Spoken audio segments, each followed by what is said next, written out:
morning, and thank you very much. I promise you this is going to be a great 3 days, maybe the most profound 3 days of your life.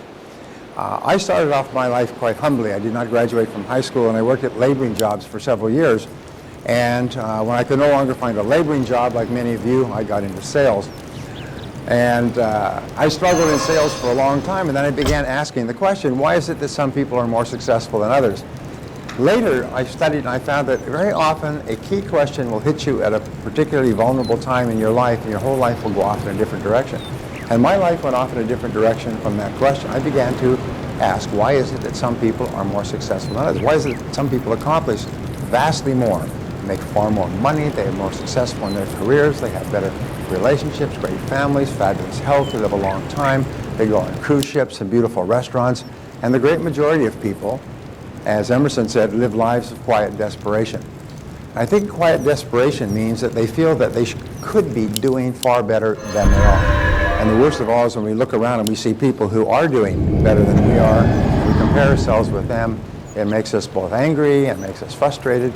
And here's the great discovery. I thought at the beginning that people who were more successful came from better families and had more money and went to top colleges and were more intelligent and had more creative and had better personalities and were more attractive.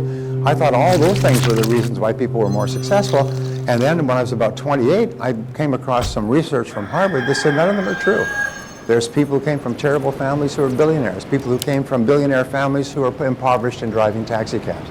There's people with high IQs who are struggling. There's people with average IQs who are running large businesses. And so there was no correlation. We found there's only one correlation for success, and it has to do with the way you think.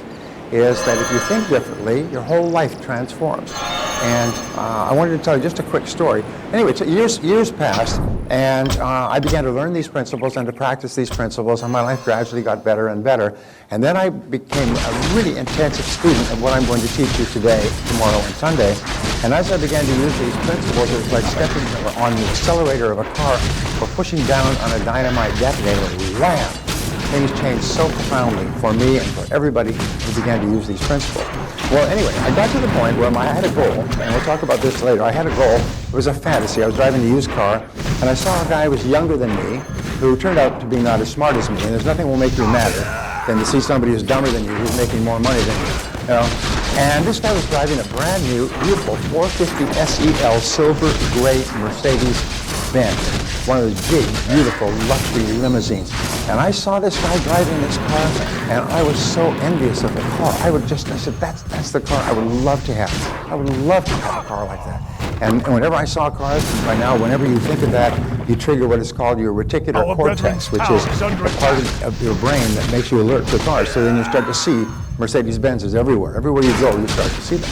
And time passed, I was working hard, I was doing something else, and I was calling on the general manager, his name was Mike Malone, I still remember, of a combined Mercedes-Volvo dealership. And we're talking about something else. He said, Brian, he said, that's exactly the right car for you. And I said, no, not a place like this. He said, come here. He took me, he was on the second floor. He said, there's the car for you. There's a 450 SEL silver gray Mercedes-Benz with blue leather upholstery. It was my dream car. And of course, like most people, said, no, I can't afford that. They'd say it costs too much. And I said, well, don't be too sure. You have your own business, don't you? I said, yes. Well, under our laws, you can buy it through your business, and you can not only deduct depreciation, but you can also deduct 100% of the costs, and the interest costs, and all the fuel costs. So I said, but I couldn't afford it. He said, we'll take your car as a down payment, so you'll have no down payment. He said, let's work out what it would cost. It worked out, after everything, it would cost me $120 a month to drive that car. So I drove it home. And Barbara said, oh my God, what have you done? Anyway, so I'm driving this car. I'm very happy with this car. So even my boss for the company I worked at was a little bit, am I paying you so much you can drive a car like that? I mean, I had the biggest and best car in the whole company, and it was a large company. And so I was happy, and I would take it out, and we'd get on the highway, and I'd put on the gas, and it would be like a big land boat. And it would go, pick up speed, and just shoot down the highway 60, 70, 80 miles an hour and so on. And so I was very happy with driving this car, and then I had some service, so I took it in to get it serviced. I went to pick it up. Still remember the mechanic's name was Mario, and he had been trained by Mercedes-Benz. He was an excellent mechanical engineer. And he said, I found a major problem with your carburetor. He said the previous service people had put in the valve, the acceleration valve, backwards. So instead of it spraying open, it was spraying down. I said, well, I've never noticed any difference. It runs fine. He said, well, I think you'll notice the difference. He said, but you've got to be very light on the pedal. I said, oh, okay. So I got in the car, and I was used to stepping on the gas, and the car started to pick up speed and start moving slowly. So I still remember I got into the parking lot. I started up, I stepped on the gas, and the car went like that, and shot across the lot and into the street where the traffic was. I had to slam on the brakes to stop the car from going straight into the oncoming traffic. And I had to back it up and said, what on earth happened? He said, well, the valve was in backwards. And so from then on, here I was driving this car. I thought it was doing real well. I was quite happy with it, more than happy with it. But with one change of one valve, was able to turn that into almost like a racing car. I got 3 speeding tickets in the next 30 days. I mean, because I would just just touch that gas pedal and the car would go bam, car in a road race. And the lesson that I learned from that was very interesting. It was that within each of us, there's a control valve like that. Sometimes several. Sometimes you have to go through, just like a mechanic, and go through all of the valves. But what happens is if you can find that control valve and you can reverse it, change it, correct it, and the control valve is mental and emotional and psychological, you can suddenly explode in terms of your potential, what you can do and what you can accomplish and how you feel about yourself. All of these wonderful things can happen for you. And almost every one of us has a block there. This again, I spent 4,000 hours studying this very subject of blocks from Sigmund Freud, 1895, all the way through to today. The very best psychologists say that within each person there's enormous potential. However, there are blocks that we have, and they're almost always psychological blocks. They're not blocks on the outside, they're blocks on the inside. So what we'll do today is we'll start talking about how you can release more of your potential than you ever dreamed possible. I will give you the tools that work. I've given this program to more than 1 million people in 38 countries and 27 languages. On video, I've trained live presenters. And the feedback in every culture, every language, every nation is the same. I have 300 centers in China that give this program in Chinese because the Chinese are very, very aggressive about learning and growing and eating our lunch as possibly can. So I'd like to show you and talk to you about some basic ideas. Here we go. Truth number 1 is that you're a thoroughly good person in every way. It's interesting how simple this is as a statement, but it's amazing how many people are really not convinced of that. They're not convinced that they're a thoroughly good person. We'll talk about the reasons for this. They question themselves, they question their goodness, they question their honesty, they question the depth of their character. But the fact is that you are a thoroughly good person. You're a completely good person, almost like a diamond in every way. And when you accept that as a truth, your whole life and your attitude toward life changes completely. The second thing we know is that you have more potential than you could use in 100 lifetimes. And this is a major subject. It's a major reason why we started this, is that whatever you're earning today, you could be earning 2, 3, 4, 5 times as much. Whatever you're achieving today, you could be achieving vastly more. And you could never use all of your potential. There are average people, when you look at people, and I work with them, I work with people who are millionaires and multimillionaires and centimillionaires, 100 millionaires and billionaires. And you know, almost everyone who started with nothing, started unsure about themselves, started doubting themselves, started off with limited background, started off with no money, and achieved extraordinary things in their life because they realized that they could use more and more of their potential. Now here's our discovery: the more of your potential you use, the more becomes available to you. The more you use, the more becomes available to you. It's almost like as you're coming out of a valley, as you come up higher and higher in the valley expands and expands, and what you can do expands as well. The third is that you have the ability to be, do, and have more than ever before. So whatever you've accomplished in your life today, this was Maslow's great breakthrough, is it's only a shadow of what is truly possible for you in the months and years ahead. And if you've accomplished great things, people say, well, I'm doing pretty well. I said, well, you're doing pretty well without these ideas. Just think what you could be doing with them. I mean, if you're doing really well already, think what you could be doing if you could unleash more of that potential. Once upon a time, I had a gentleman come to my seminar, and he looked very nice. He was very well turned out, very well dressed, a very confident, positive, happy person. And as he went through the seminar, he got vast amounts out of the seminar. But I said, so where do you come from? What are you doing? He told me a story, which I thought was quite remarkable. I never forgot it. He said, well, his grandfather came out, this was in Western Canada, it was in Alberta, came out to Alberta at the turn of the century and homesteaded. At that time, you get 160 acres and you could homestead, and if you worked the land for 5 years, then you owned a farm. Well, it was what we call scrubland. It wasn't very good land. And he said his grandfather eked out a living, basically raising a certain amount of grain, a certain amount of grass, raising cattle, and so on. And then he passed the farm on to his son, who turned out to be this man's father. And his father struggled with the land for years through the wars and into the 50s and 60s. And he died and he passed the land on to his son. So it was scrubland, and he could never make it work. So the only thing he could do was raise goats. And he was raising goats and he was on welfare. And he was living in the same crummy old house that his grandfather had built and trying to raise 2 or 3 kids, and they never had any money, and they lived off goats and goat milk and welfare checks. And one day, an oil company came along and said, you know, we're doing some seismological tests in this area. Could we do some tests on your land to see if there's any oil down there? And he said, sure, do whatever you want. And because he said, I've got nothing going. So they put down a test well and they found a pool of oil. And they immediately signed a royalty agreement, it's a standard royalty agreement that gave him, I think, $10 a barrel as a royalty. They began to pump 8,000 gallons or 8,000 barrels, whatever it was, 8,000 barrels a day, $10 a barrel, 8,000 barrels a day out of his land, and they reckon it would go on for at least 20, 25 years. He went from basically being a goat farmer on welfare to getting an income of, how much is that, $10 times 8,000? Yeah, about $80,000. I think it was $80,000 a month, I guess what it was. Please bear with me. It was an enormous amount of money. Now he's driving a Rolls-Royce. He's living in a beautiful home in Calgary. He's got his kids in private schools. He flies around on private jets. He's making more than $1 million a year.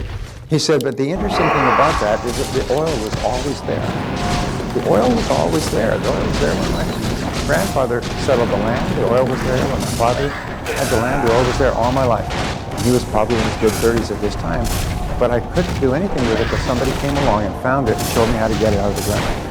And it's the same with you and I. You and I have this great, enormous potential that has been there all this time. And I say you don't have to be somebody different than who you are. You just have to be everything that you are. You just have to get the potential out. And I am your oil company.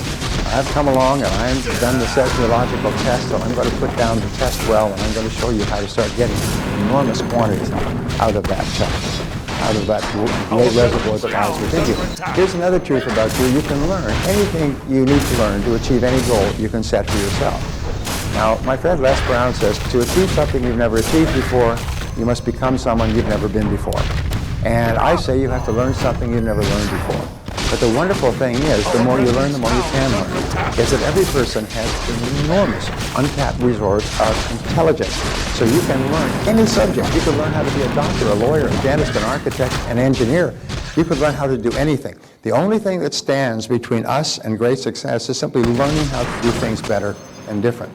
And the more you learn, the smarter you get. The smarter you get, the more you can learn. And we'll talk about this and how to do it. But the fact is that there's no obstacles standing between you and any goal that you can set for yourself. You just have to learn how to do it. And every single person who is successful today was once a failure.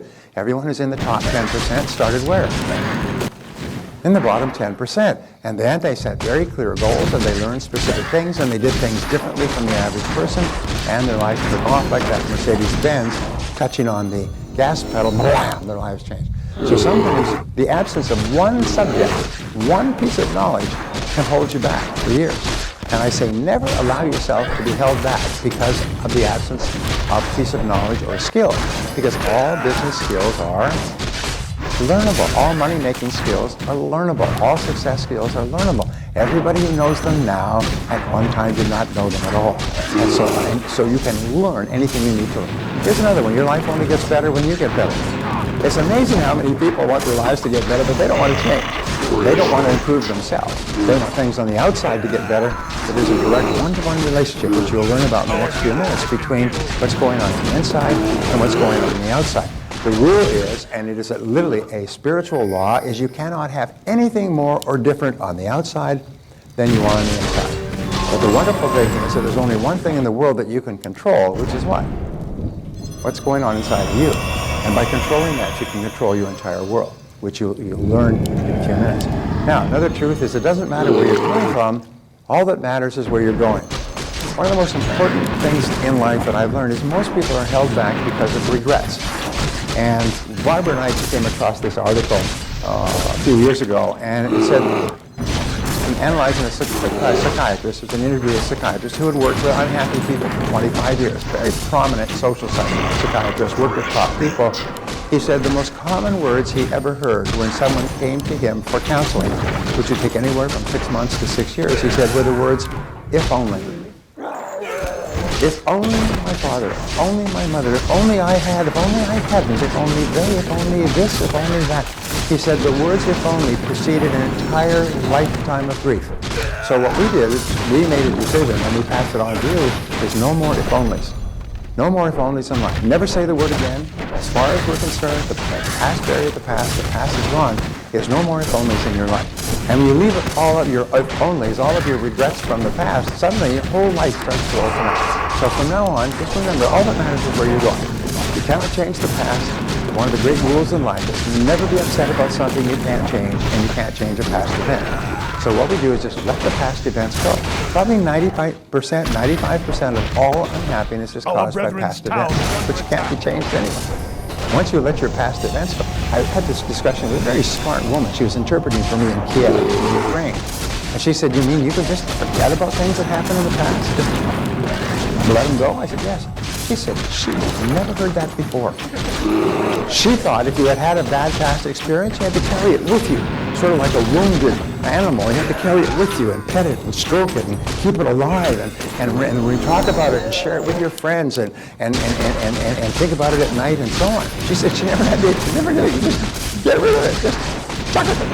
And so she came back the next day and she was just beaming. She was so happy. She could not believe that it was possible to just let go of past events. One of the most important discoveries in all of human success. Well, the seventh is the only limit on what you can accomplish is the limit you place on yourself by your own thinking. This was such a breakthrough to me. I still, every time I look at that, I think, Jesus, wow. The only limit on what you can accomplish is the limit you place on yourself by your own thinking. So if you change your thinking, everything changes for you. One of the exercises that we do, and it's not even in this program, but I'll just pass it on to you, is we say take your current income, or your best year's income, and add a zero to it as your goal. Your goal is your very best income in your life, and put a zero on the end. Now, the first time you think of that, your mind does a reject. It's like a reject, sort of like a body rejects a new organ. Well, your mind rejects it. It just kicks it out. And you say, well, put it back in, it kicks it out. It just kicks it out. And it keeps kicking. It's impossible to go from what I've taken my whole life to earn what I'm earning today, and you're saying I should start thinking about earning 10 times as much. I say, so do this exercise. Just imagine that there's 1 in 1,000 probability or possibility that you could achieve an income goal of 10 times. Just 1 in 1,000. Is that true? Is that possible? Say yes. Yeah, there's at least one chance in 1,000 that's possible. Well, could there possibly be 2 chances? Maybe 3 chances. What could you do to increase the probabilities? And once you start to think like that, your thinking begins to change from no, it's not possible for me, to I wonder how it would be possible. What would I have to do to earn that kind of money? And now your whole creative mind opens up. And you start to think and see possibilities that you never saw before. So let's say you don't make it to 10 times. Let's say you only make it to 8 times. Or 5 times. What a tragedy. But the thing is, the starting point is to start changing your thinking about what's possible. Why are poor people poor? Because they think poorly. My friend Charlie Jones has a beautiful home. He's a very successful speaker. He lives in Santa Barbara. And he grew up on a farm in Oklahoma. And his father drove out from the farm in a sort of an RV. Drove out from the farm, drove out and visited him for a couple of weeks in Santa Monica, and then he was heading back. And he saw his father pounding away on something under the car, and he said, what's wrong? He said, well, my brakes are gone. My brakes are out, so I'm sort of pounding off the brake, the pipe which has the brake fluid in it, and I'll just be able to sort of pump it until I get back to Oklahoma, and then I can get somebody to fix it for me inexpensively.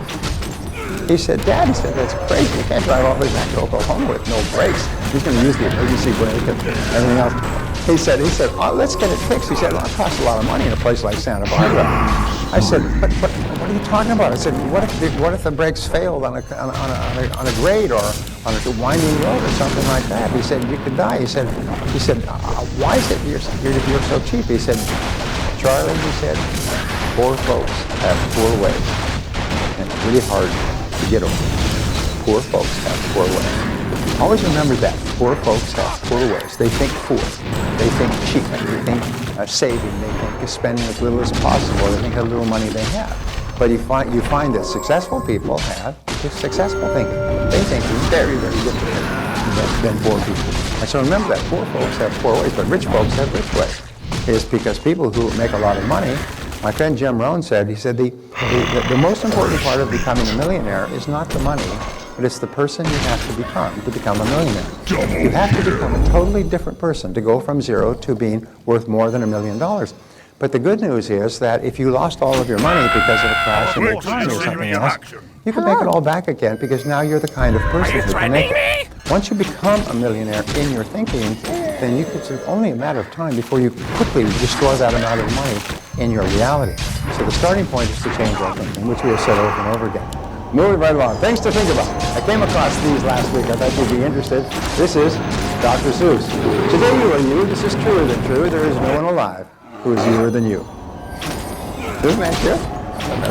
You don't like that? Oh, heck with it. Be yourself. Everybody else is always taken. Isn't that a great one? So it's really important that you realize that you have everything that you need within you right now to achieve everything you could possibly dream of in life. So let's talk about section 1, the psychology of achievement. We say each person has a success instinct. Now what does that mean is that every person has an innate drive for the realization of their full potential. This is installed in you. You see children, they want to touch and taste and smell and feel and get into things. Adults are always wanting to improve themselves. Everybody is ambitious to a greater or lesser degree. The only thing that restricts what you have is your own thinking. What you think is not possible for you, you wish you could, you wish you would, and so on. But everybody has this drive for success. There was a wonderful line that said, within each person is an inherent drive to the full realization of their potential. In fact, my friend, my mentor, Ernest Holmes, said that all negative emotions come from frustrated potential. At the root, your negative emotions, your negativity comes from fearing that you could do or be far more than you are. It's only something that is holding you back. And then we make the mistake of thinking that the something is ourselves, and as soon as you think of that, you move from active to passive. I think if you take the 80-20 rule in our society today, 20% of people are proactive like yourself. You take the time and the trouble to do things. And then about 80% are passive. They're wishing and hoping and waiting and kind of have given up. And they hope that something will come along. That's why they buy lottery tickets. You know, there's 68% of young people today, when you ask them what they want to be when they grow up, you know what the answer is? A celebrity. They want to be a sports celebrity, a musical celebrity. They want to dance with the stars. They want to sing with American Idol. They want to get into sports. They think that their future, 68% of the future, is to become a celebrity, which, as you know, is a one chance in hundreds of thousands or millions. And that's their thought. That's why they're so obsessed with all of this Facebook and Twitter and all the Oprah. You know, the front page newspaper, Oprah's last appearance. I don't know about you, but see, Oprah's on in the afternoon. Now, if you're watching Oprah, it means your life sucks. You don't have a life. So all the people watching Oprah are people who are at home in the afternoon, who got nothing going, you know, and it's front page. You know, the Oprah, God bless her, Oprah could come and go, and Oprah could be on the front page of every newspaper for 50 years and have zero effect on your life. And nothing to do with your life, and yet people are obsessed with Oprah, Twittering Oprah, Facebooking Oprah. I just go, what's the matter with it? You could be spending time with the people you care about. Spend as much time with your kids as many people spend with Oprah, and you have a wonderful family. Anyway, so each person has a success instinct. There are 7 ingredients of success. When I started talking about success, people said, well, how do you define success? How do you define success? And you know, there's an old saying, before you do something, you have to do something else first. So before we start talking about becoming more successful, we have to talk about is what is success. So number one ingredient of success is peace of mind. Peace of mind occurs naturally in the absence of fear and negative emotion. If you look at all spiritual doctrines, all religions, all meditation, all philosophy, all great thought, and all of history, it is to bring people to the point of thinking where they enjoy complete peace of mind. The rule is that if you set peace of mind as your highest goal, you'll probably never make another mistake. If you set peace of mind as your highest goal, everything else will fall into place. And if you achieve everything else in the world, but you do not achieve your own peace of mind, you will consider yourself a failure. You'll be unhappy, you'll be frustrated, you'll be irritated, you'll be angry, and so on. So peace of mind is a critical thing. And so you have to keep asking yourself, what are the things that occur that give me peace of mind? When do I enjoy the highest level of peace of mind? And when you have no fear and no negative emotions, your mind is like a vacuum. What flows in is complete peace of mind. When you have solved all your problems, everything is fine, you just feel completely at peace, and those are what are called the peak experiences of your life. Those are when you are the happiest of all. And this is not something that occurs accidentally. You walk along and you trip over some peace of mind, you pick it up and put it in your pocket. You have to deliberately design your life so that you feel a great sense of peace. And of course, an extension of that is happiness. Aristotle said the ultimate aim of all human behavior is to be happy, just to achieve your own happiness. When I read Ayn Rand's material many years ago, she said the ultimate measure of how well you're doing as a human being is how genuinely happy you are. And if you can accomplish everything else in the world, but you're not a happy person and you don't enjoy inner peace, well, then to that degree you fail. When you read these stories of people who are extremely successful, make an enormous amount of money, they snort coke, they drink themselves into oblivion, they go on tours around the country like Charlie Sheen, and then some of them go home and shoot themselves. And they've got all this money and all this fame and all this glory, but they have no sense of inner peace. So that's where we start. The second ingredient of success is health and energy. It means, with health and energy, it means that you have abundant health and just a non-stop flow of energy. The energy just flows. By the way, I've designed this workbook so that you're going to have to pay attention. Because if you don't pay attention, you're going to miss all the key points. And I've written it out, so all you have to do is put in a word or two. But it's very important. So health and energy is important. You need to have a boundless amount of health, and the true measure of health is how much energy you have. You get up in the morning and you feel energetic, you feel happy, and when you're really happy and excited about your life, you tend to have a boundless flow of energy. And of course, today, it's possible for us to live longer and live better than has ever been possible in all of human history. And our job is to take advantage of that. No matter what they say about our health system, it's still the best health system in the world, bar none. Nobody ever goes from the United States to some other country for health care, unless they want to go to Mexico and get some of those bogus cancer drugs, which probably kill them. Nobody has ever been cured by one of those non-traditional, out of the country somewhere in Africa or Mexico cures. All the best health care is right here in the U.S. And so our job is to take advantage of it. Now the third is loving relationships. This is really the most important of all. If you have inner peace and you have good health, then your loving relationship are terribly important. 85% of the success you enjoy in life will be determined by how well you get along with other people. If you are having problems with other people, that will immediately interfere with your peace of mind and will very quickly interfere with your health. Most illnesses today are psychosomatic in origin. The mind makes soma, the body ill. And why is it? It's because of anger and frustration and problems, almost always with people. But 85% of our problems come with hair on top and top back. The fourth ingredient of success is, you measure a loving relationship by how much you laugh with the other person. How much you laugh. And this is really the critical measure of the health of a person. A person can't say, well, I don't laugh very much, but I'm really healthy. No, sir, you have a lot of problems. Because human beings are the only creatures in the world that laugh. Did you know that? Because they actually laugh, and they laugh spontaneously. And the laughter comes from inside, it comes from the soul, it comes from the heart, it comes from everything in the outer world being fine. And so the more you laugh, the healthier you are. You remember Norman Cousins, who became grievously ill as a result of inhaling terrible diesel fumes in a Moscow hotel, and he came back, and they said he was going to die. His whole body was just falling to pieces. And so he moved out of the hospital to a hotel room near the hospital so he could get treatment. And then he had his wife bring in a whole bunch of videos with comedies on them. comedy skits, Groucho Marx, those brothers, pardon? Yeah, and what it is, he just started watching comedies and laughing, and he laughed his way back to health. And he wrote the book called Love, Medicine, and Miracles. He said the most amazing thing is the more you laugh, the healthier your body was, the stronger the immune system became. The illness that was forced him to die went away, and he spent the rest of his life just talking and teaching people how important it is to be happy and healthy and optimistic and to laugh a lot. When you laugh a lot, it's triggered all kinds of functions in your body, all of which are good. You come out of a funny movie or a laughter conversation with somebody and just feel happy all over. So laughter is how you can tell if the relationship is going well. Financial freedom is a real big issue today. Financial freedom means that you don't worry about money. Worries about money, by the way, are the #1 reason for marital breakdown. Worries, disagreements, arguments over money. So if you have problems with money, they affect your relationship. If you have problems with your relationship, they affect your health. If you have problems with your health, it affects your peace of mind. And money is a major issue.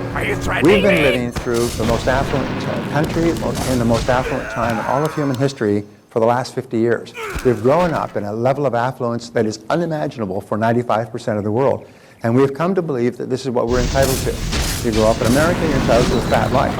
One of the things that is leading to major social disruptions is a lot of people are finding that it's not true anymore. Is today, if you want to be financially successful, you're going to have to work very hard. You're going to have to get up early and hit it hard and work all day and work into the evening. You're going to have to work 6 days a week. There's no wealthy people who work 5 days a week. Zero, nada, nicht, rien de chose. None. There's no successful people who work 5 days a week. Because if you work 5 days a week, you actually only work about 4, and you start late, you leave early, and you waste time all day long. Successful people work long days and they work into the weekend.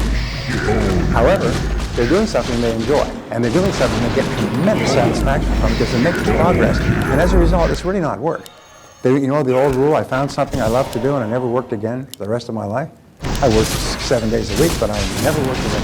And you'll find that when you do that, which you will before we're finished, when you start to find what it is that you love to do and put your whole heart into it, you never work again, and you get paid more than you ever dreamed of, and you don't even care. You don't even count the money anymore because you just get so much satisfaction from using yourself at the very highest level. And so financial freedom, this is something that people have to start thinking about. The worst thing you can do today is to be in debt. As you know, as they say, the debt comes and goes, but the interest payments stay forever. And it's the interest that kills you. It's the constant payment. So one of our goals is to achieve financial freedom. And this isn't something that happens by accident. You don't say, well, geez, I sure I'm financially free this morning. Not like that. No, what we have to do is we have to set it down and make a plan, and we have to work on it for a long time. It's not something you can do once, it's something you need to do throughout your career. And too many people today are deeply in debt. You know, 70% of Americans live from paycheck to paycheck. 70% of Americans. What that means is that they have no money. They have no reserves. The average American family at the age of 40 for the major breadwinner has a total net worth of about $40,000. And that's including the equity in their home. At the age of 60, they have a net worth of about $62,000. An average of about $1,000 a year. Most people without pensions, that's why there's so much political controversy, without pensions, most people would be destitute, they'd be impoverished because they have nothing. 70% have nothing. Why? It's not because they haven't earned a lot of money. You know that if you saved $100 a month for your entire working lifetime, you'd be worth more than $1 million when you retire. $100 a month. If somebody put a gun to your head, could you save $100 a month? Yes, if your whole future depended upon it, could you save $100 a month? Well, you're dead.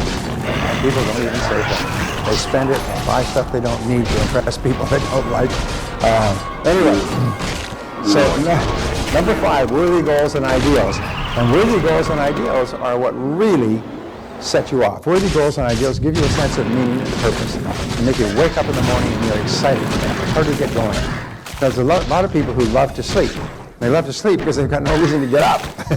People who are doing something and achieving something that's important, they look upon sleep as an irritation. It's something you have to do so that you're fully refreshed, but you do it as quickly as possible so you can get back to doing the stuff that makes you happy, gives you peace of mind, fills your financial coffers, and so on.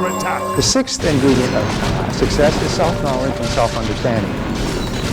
in the Delphic Oracle, in the temple of the Delphic Oracle in Delphi, which Barbara and I visited a couple of years ago, way out on the slopes of ancient Greece, the slopes of Mount Halicarnassus, I believe it was, there's this word, man, know thyself, the essence of all wisdom. And Socrates said the unexamined life is not worth living, because the essence of all human wisdom is self-knowledge and self-understanding, is to understand who you are and why you think and feel the way you do. Because that foundation is called intrapersonal intelligence. It's been identified at Harvard as one of the foundation intelligences of great success in life. It's really understanding yourself. Understanding your strengths and weaknesses. You'll find that superior people are very honest about themselves. They know that they're not good at certain things, and they're not defensive. And they're better at other things, and they're quite proud of it.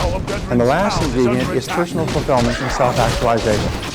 What Abraham Maslow called the ultimate aim of human growth is to achieve self-actualization.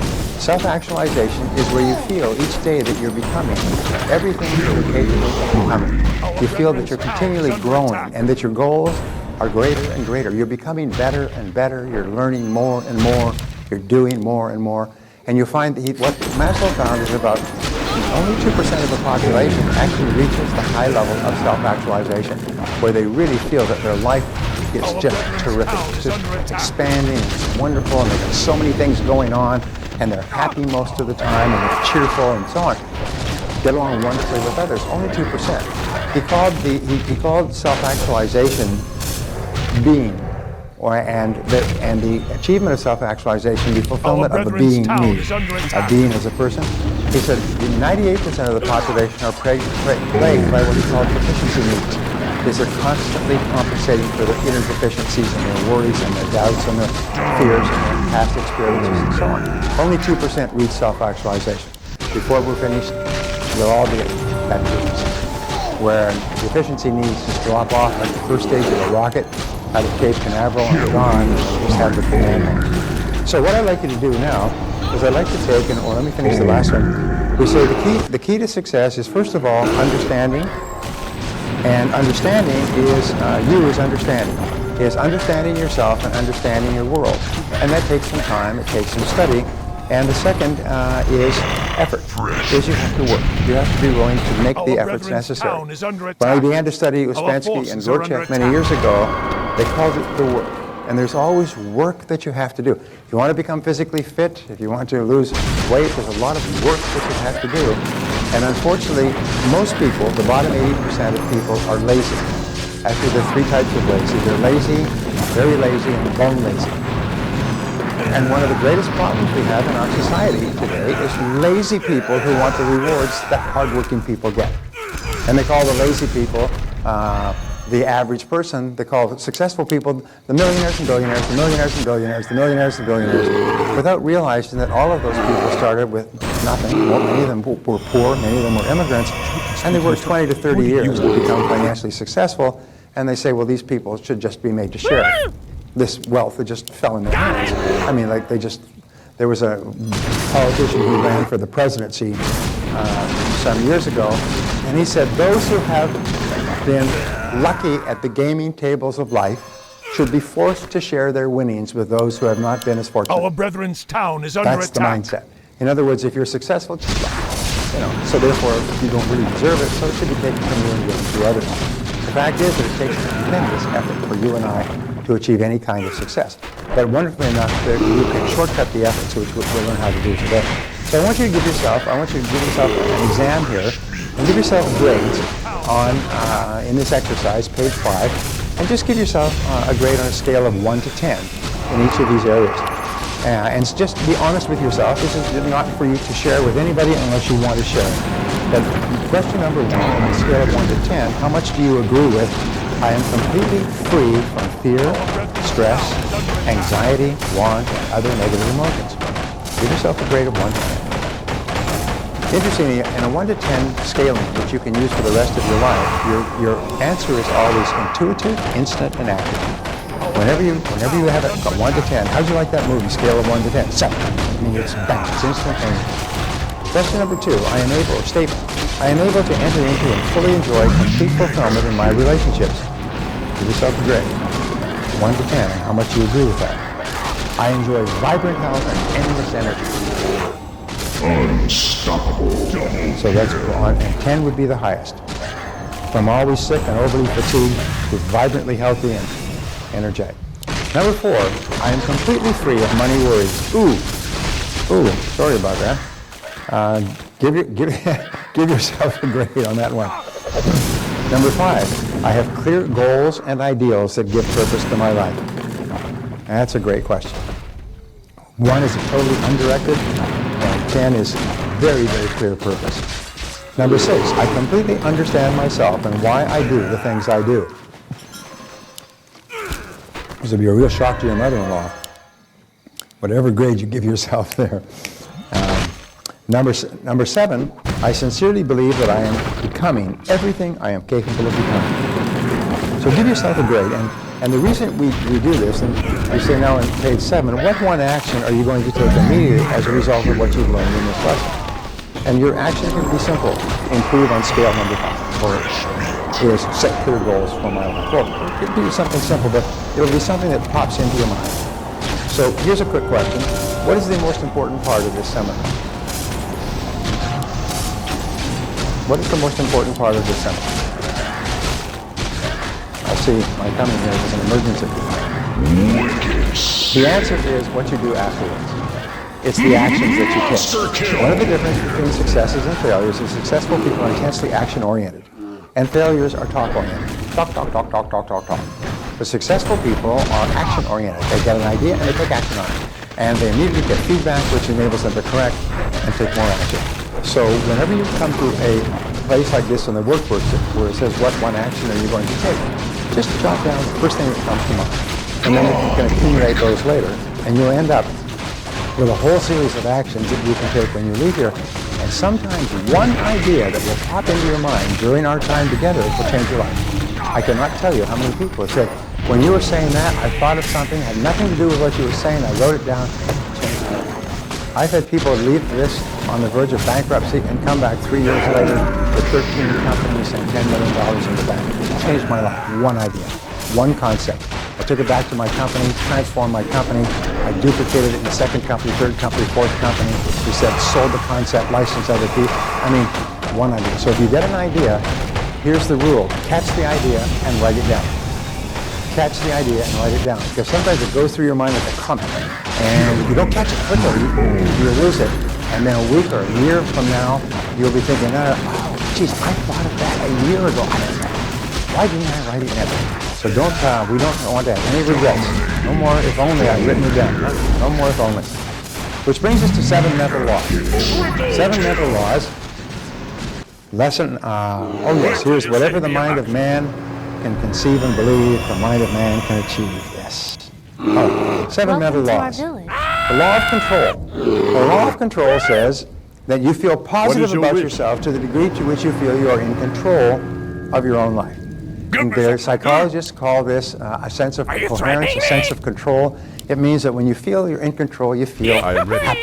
You feel at peace with yourself. And you feel negative about yourself to the degree to which you feel you are not in control of your own life. You feel you are controlled by your bills, by your bosses, by your health, by your debts, by your family, by your obligations. When you feel that you're not in control or out of control, you feel highly stressed. And so we have this little diagram here, internal versus external locus of control. This is what psychologists use. They say you have an internal locus of control here where you are happy, and then you have a scale, and you have an external locus of control. The internal locus of control is where you feel that you're in charge of your own life. You make your own decisions. Americans in general, by the way, have a much higher sense of inner control than most countries in the world, than all countries. Europeans, 58% of Germans, for example, highly structured economy, believes that they have little or no control over their future. A person with an internal locus of control says, I make my own decisions. I am where I am and what I am because of myself. I'm in charge of my life. A person with an external locus of control feels that other people are in charge of their life, their boss, their bills, and so on. Now you are here, and you are moving in one direction or another with every decision that you make. The good news is that when you develop an internal locus of control, you feel really happy and strong and much more positive and much more creative. And that's the goal that we're aiming for. The people with a high internal locus of control feel really, really good about themselves. They feel powerful, they feel empowered, they feel strong. And here's an interesting point, is you can never give away control, except to other people. You can give away your control to other people, but you still remain responsible. We'll talk about this later. So control begins with your thoughts, and your thoughts determine your feelings, and your feelings then determine your actions. I have a friend who has a little stick-on that he gives you to stick anywhere you want, and it just says C-Y-T. Control your thoughts. Control your thoughts. And if you can control your thoughts, you can control everything else. Your thoughts are the guidance mechanism of your life. So control your thoughts. And when you control your thoughts determine your feelings. By the way, great question, which comes first, thoughts or feelings? And the answer is always thought. And I'll tell you why. It's because it is the thought that creates the feeling. It's how you think about something that is happening in your life that triggers the emotion. For example, you could get stuck in traffic, and one person could